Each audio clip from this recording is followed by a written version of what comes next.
Most of the people who die in the first 72 hours after a nuclear event will not die from the blast. They will not die from fallout either. They will die from decisions made in the first 10 minutes before the dust even settles. This is what the research actually says about surviving the window that matters most, and what to do when every instinct tells you to do the wrong thing. This is Flint-ready, survival knowledge structured. Hollywood trained an entire generation to run. The real answer is to stop. Heat, blast, and prompt radiation all travel faster than you can react. If you are close enough to be killed by them, the decision was already made before you heard the sound. If you are not, then your next decision is the one that matters. And that decision is to get inside and stay inside. The Department of Homeland Security modeled this in 2017. Their finding was blunt.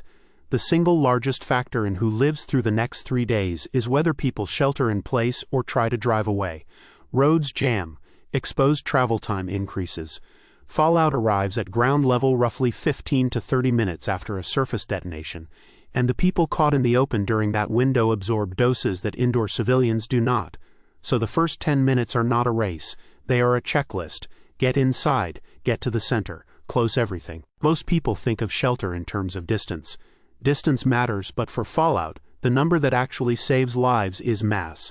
The thicker the material between you and the radioactive dust outside, the lower the dose you take. A mobile home gives you almost nothing. A wood frame house cuts your exposure by roughly half. An interior room on a middle floor of a brick or concrete building can cut it by a factor of 10. A full basement can cut it by a factor of 40 or more. If you have a choice, the priority order is simple. Go underground if you can. If you cannot go underground, go to the center. If you cannot go to the center, put as many walls as possible between you and the sky. Close every window. Shut every vent. Turn off any system that pulls outside air in. Seal the doors at the bottom with a wet towel if you have one.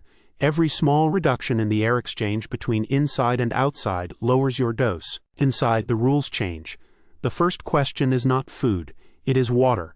A person needs roughly 1 gallon of clean water per day for drinking and basic hygiene. For 3 days, that is 3 gallons per person minimum. Any water stored in a sealed container before the event is safe. Any open container, any open well, any rain caught after the event should be treated as contaminated and avoided unless there is no alternative. Tap water in the first hours is usually safe because the water already in the pipes was drawn before the fallout arrived. Fill everything you can right away. Bathtubs, pots, pitchers, empty soda bottles.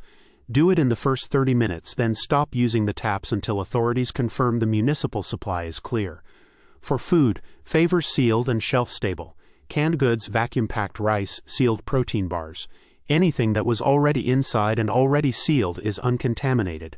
Produce on a counter, uncovered leftovers, anything that was exposed to outside air is not worth the risk in the first 72 hours. You will not starve in 3 days. You might dehydrate.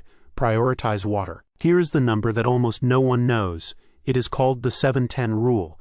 For every 7-fold increase in time after the detonation, the dose rate from fallout drops by a factor of 10. That is not a small number. 1 hour after the event, the radiation is at full strength.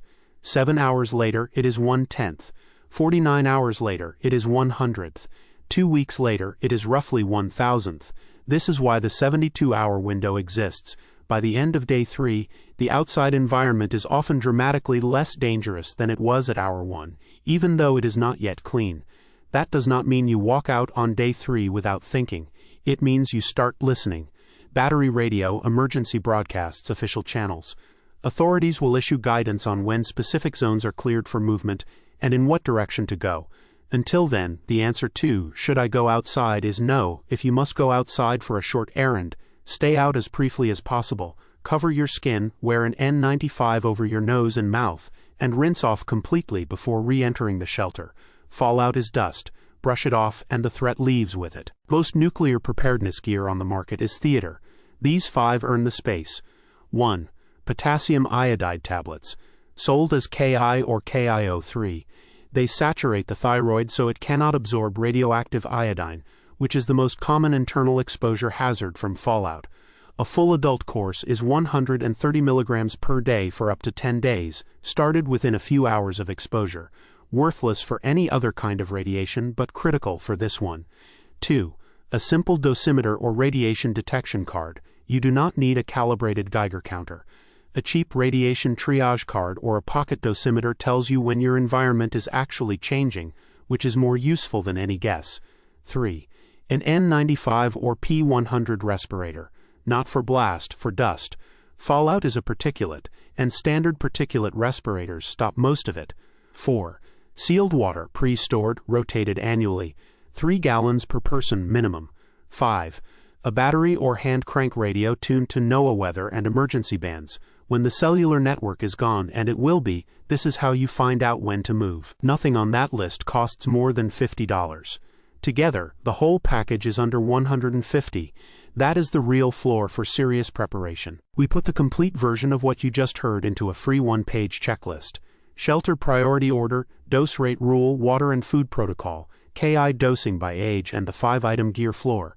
All on one page, printable, no email required. It is at flintready.com under free checklists. The people who survive the first 72 hours are not the ones with the most gear. They are the ones who made the right decision in the first 10 minutes and stayed put. Stay prepared. flintready.com